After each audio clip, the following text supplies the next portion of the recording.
una nueva edición de Secretos de Necochea y Quequén. Y hace días, horas, historias de Necochea e historias de Quequén. ¿Por qué digo historia? En estos días un bicicletero cumple, o una bicicletería cumple 100 años en Necochea. Pero del otro lado del río seguía existiendo también historias de este tipo. Y hoy me voy a tomar el atrevimiento de contar la historia de Quequén en este caso y de Alfonso Altuna. Una colaboración de una persona muy apreciada por Bonserio y quien les habla, Carlos Galván, que nos llevó en aquel entonces un recordatorio. ¿Sabés a qué? Al balsero. Cuando no estaban hechos los puentes que cruzaban el río Quequén, que no estaba hecho el puente colgante, la forma de cruzar de una orilla a otra era por intermedio del balsero.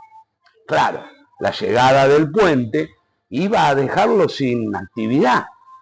Pero, ¿de qué estamos hablando? ¿Quién era Ildefonso Altuna? En realidad, había nacido ni más ni menos que en San Sebastián. 23 de enero de 1885. En realidad era de la provincia de Guipúzcoa, San Sebastián. Bien vasco el hombre, Altuna Ildefonso. Allá por 1896, tenía tan solo 11 años y se vino para estos mundos. Y recaló directamente en Quequén. Viajó solo. Desde allá, lejano, en este caso, lugar como los vascos de San Sebastián, para soñar. Estaban ante la presencia de un pueblo de aquel entonces que era incipiente, y estamos hablando de Quequén. Pero el 29 de agosto de 1921, Ildefonso Altuna contrajo un matrimonio con Beatriz González, en la iglesia, por supuesto, Nuestra Señora de la Merced, de Quequén precisamente. Ojo, Quequén en aquel entonces era Lobería, ni más ni menos. Fueron sus hijos Marta, Paulina, Irma, Juan Américo e Ildefonso hijo. Altuna, hombre de actuación sobresaliente, se desarrolló, como decíamos, como balsero, en una época en la que cruzar el río Quequén era una verdadera odisea. Cuando comprendió que la construcción incipiente ya de los puentes que se estaban levantando a unos 500 metros de donde él cumplía sus funciones como balsero, bueno, estaba atento a estas alternativas.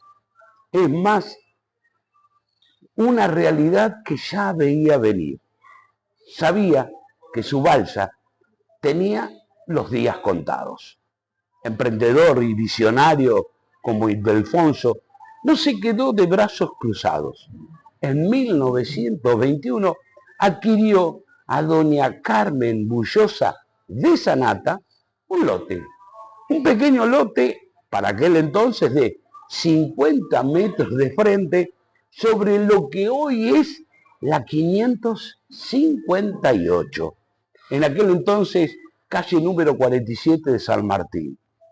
Pero por la 519 actual, Coronel Benito Machado, la famosa Machado, eran unos 18 metros. Es decir, 519 y 558 hoy aún quedan vestigios de lo que iba a ser quizás uno de los principales y primeros hoteles, restaurantes que en aquel entonces abría sus puertas. Ese complejo se encontraba frente a la plaza principal, Hipólito Yrigoyen de Quequén. Por eso aún quedan estos edificios. En aquellos años, el perímetro de la plaza estaba cercado, alambrado. A ver si nos damos cuenta de lo que era la historia. Alambrado para impedir el ingreso de los animales. animales sueltos de aquel entonces. Solo los vecinos podían disfrutar de la plaza o atravesarla a pie, ingresando por las esquinas de la misma donde había los molinetes que permitían el acceso. Pero en cuanto al hotel, cuando el Hotel Escaulduna le puso como nombre, abrió sus puertas al público en ese moderno edificio, sorprendió a toda la comunidad. Contaba con una amplia cocina, 7 habitaciones, un restaurante, salas de billar con despacho de bebidas, un salón comedor y ambos ambientes estaban separados por un tabique móvil que al retirarse daba lugar a un amplio salón destinado a las famosas tertulias familiares, bailes populares y todo tipo de reuniones sociales. Pero, como todo vasco, poseía una cancha abierta de pelota paleta, vasca, trinquete, como se les dice habitualmente, y 2 canchas de bocha.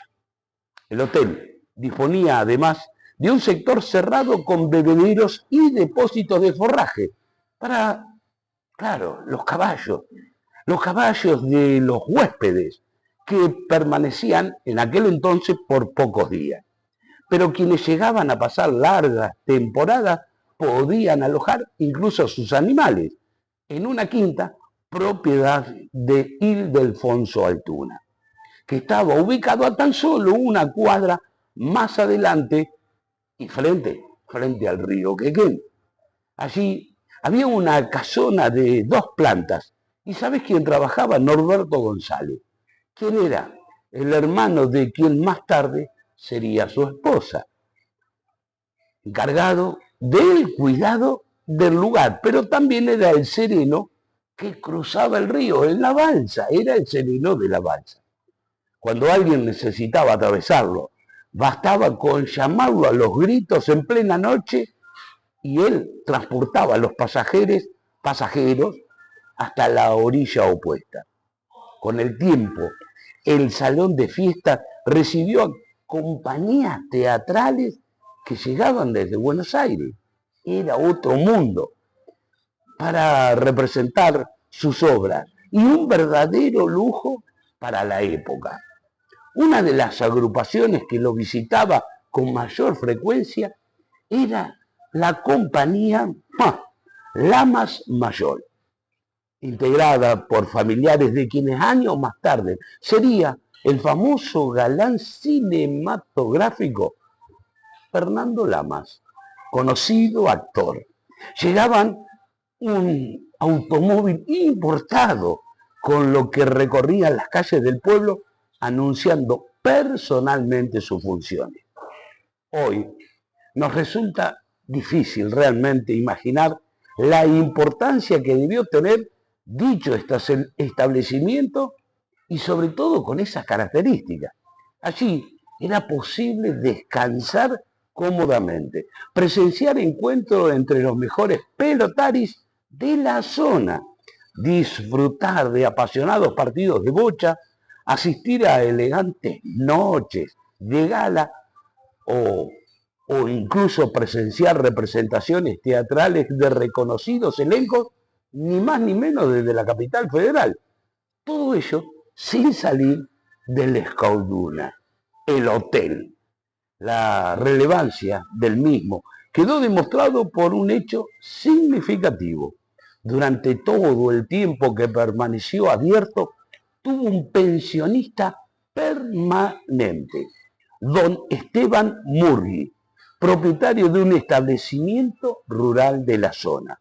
Aunque él sostenía que las razones de su permanencia eran muchas, siempre destacaba como principal excelencia la atención de la familia Altuna y sobre todo en especial del Raúl Larrondo, quien era un notable mozo que sabía recomendar los mejores platos de la cocina casera, por supuesto, que allí servía. A causa de una gripe mal curada, de no haber abandonado sus tareas en el hotel, Ildefonso Altuna contrajo una pulmonía. Ni las cantaplasmas ni las ventosas de aquel entonces lograron salvarlo.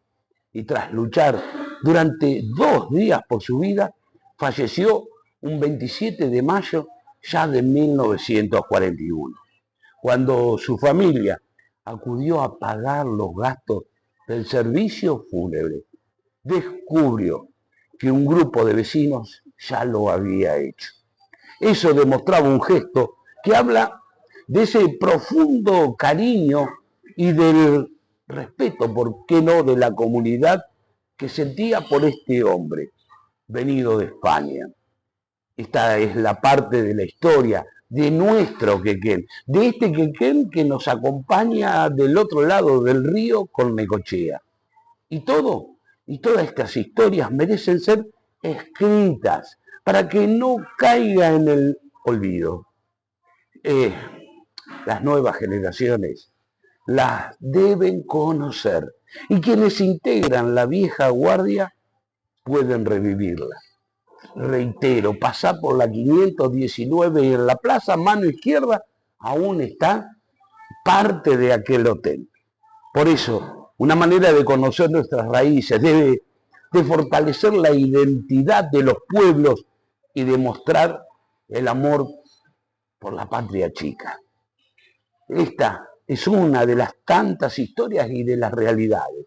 Al principio dijimos bicicletero de 100 años, acá, en la misma época, de balsero a hotelero, Escalduna, y de Alfonso Altuna. Historias de Necochea y Quequén.